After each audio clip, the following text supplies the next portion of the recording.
Olá, tudo bem? Na aula de hoje nós falaremos sobre a crise do trabalho escravo e a transição para o trabalho livre. O Brasil foi um dos últimos países a acabar com a escravidão. A escravidão aqui no Brasil durou de 300 a 380 anos e essa variação se dá em função do teórico que se utilize. Ocorreram movimentos abolicionistas, principalmente a partir de 1860, 1880, o que não significa que os negros já não tivessem uma organização no sentido de buscarem a liberdade. Então veja, em que pese o fato da importância dos movimentos abolicionistas, também é verdadeiro afirmar que a organização dos negros buscando a sua liberdade já ocorria há muito tempo. Mas o que acontecia? Que eram fortemente punidos. As punições eram muito severas. E eram severas exatamente com o objetivo de fazer com que os negros não se organizassem, não se amotinassem, enfim, e não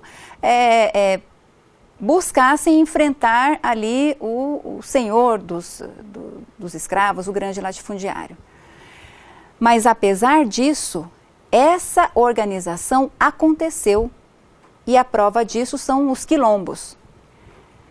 Por que eu estou te falando isso? Porque é importante compreender que são dois aspectos importantes, fundamentais no entendimento do que foi o fim da escravidão.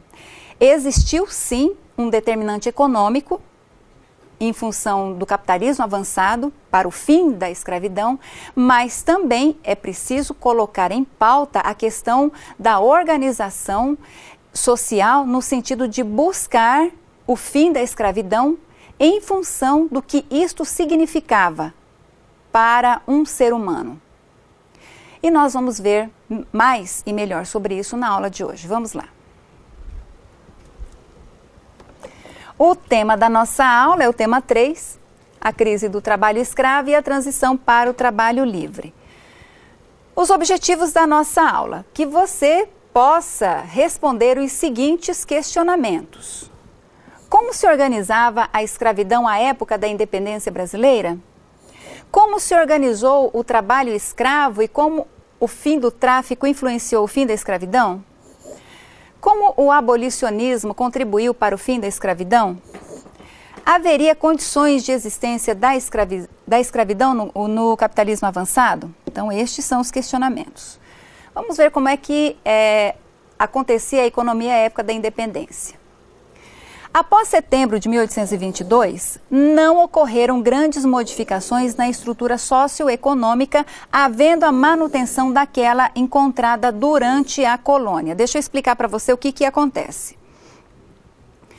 O processo da independência no Brasil começa, na verdade, a ser forjado desde a chegada da família real, desde a corte portuguesa, a chegada da corte portuguesa aqui no Brasil. Porque isso provocou, essa chegada, esta vinda, provocou grandes transformações na sociedade. Novos hábitos, a cultura, outros valores. Isso impactou, vamos dizer assim, grandemente na sociedade. Então, desde esse momento, já nasce um interesse em relação à independência do Brasil, principalmente sob o ponto de vista econômico. O que é que isto significaria sob o ponto de vista econômico para as elites? Então, pode-se dizer que as elites ajudaram neste processo.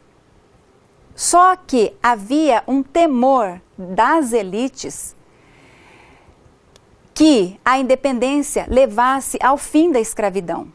E por que é que as elites não queriam que a escravidão acabasse? Porque eram os escravos que eram o motor econômico do Brasil, porque quem é que trabalhava na lavoura? Eram os escravos. Então, com o fim da escravidão, as elites não haveria mais como a produção continuar na forma, no modelo que existia.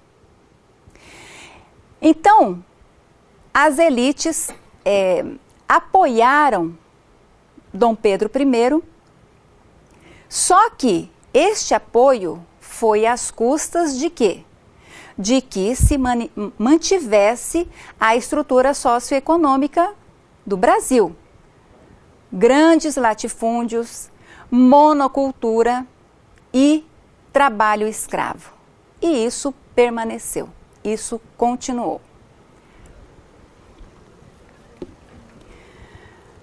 A presença de escravos na economia. No Brasil, a população escrava já existente estava presente em todos os ramos da economia. Olha que importante. Sua constante manutenção pelo tráfico era essencial devido às altas taxas de mortalidade e baixos índices de reprodução. O baixo crescimento da população escrava se deu em razão de vários fatores. Maior número de homens do que de mulheres, o mau tratamento dispensado às crianças devido ao seu baixo valor de mercado, o escravo era uma mercadoria, condições de vida insalubres que provocavam um elevado número de mortes e fugas, formas violentas de resistência que levavam à morte um grande número de cativos. Então, o que acontece? O que acontecia? O latifundiário via no escravo um mecanismo, uma parte de uma engrenagem, um elemento de uma grande engrenagem. E nessa perspectiva, ele era útil enquanto ele pudesse ser explorado. E o escravo era explorado ao extremo. Então, enquanto ele pudesse trabalhar, ele era útil.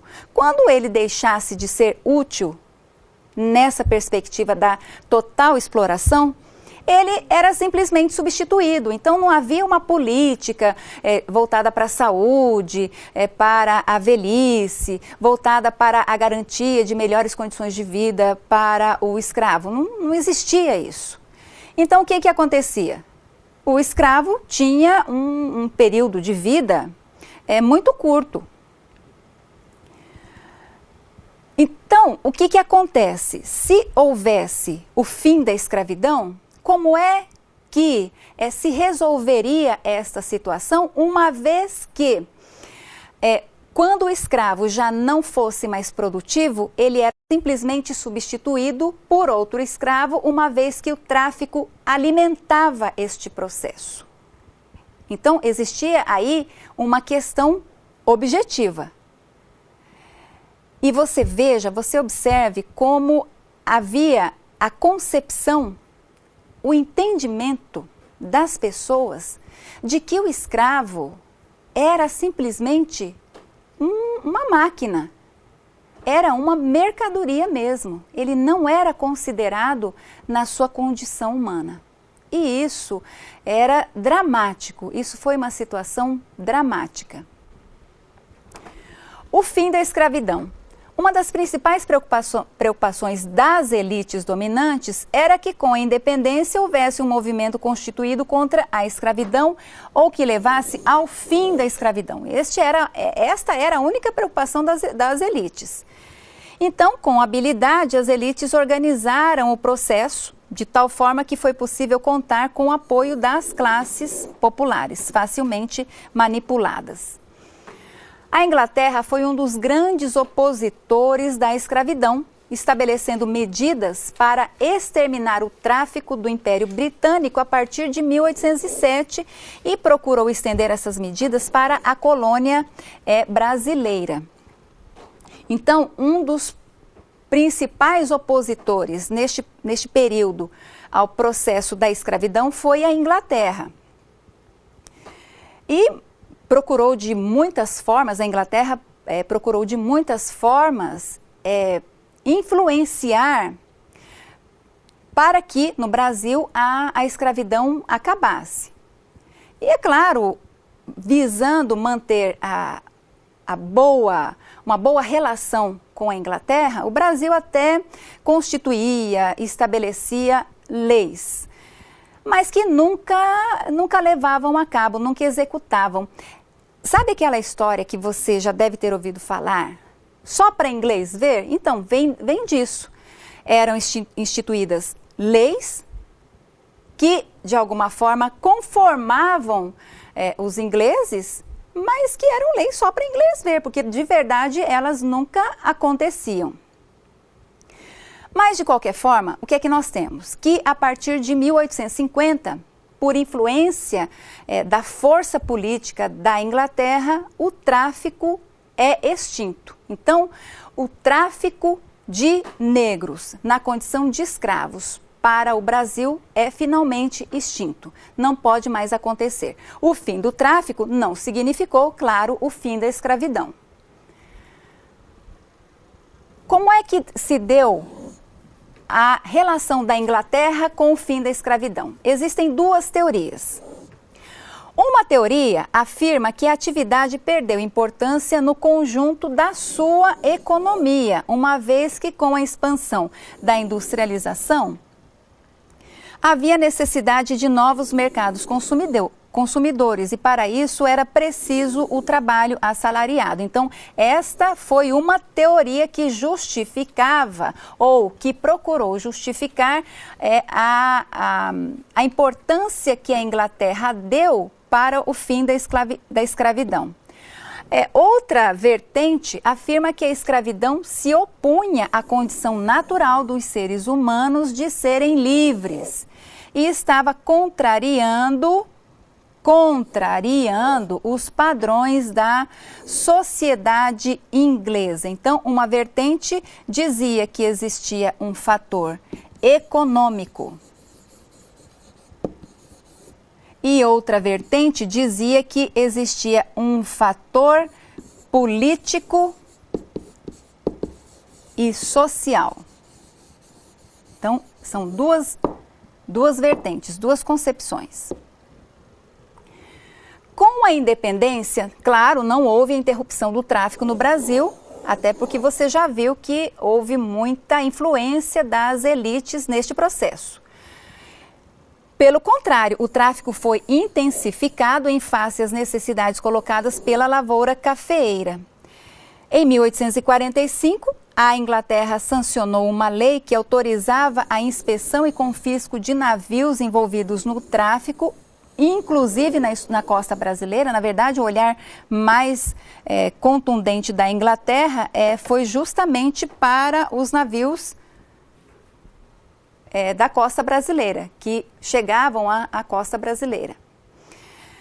Então, o que é que nós observamos? Que o processo de independência foi apoiado e habilmente conduzido pelas elites. Por quê?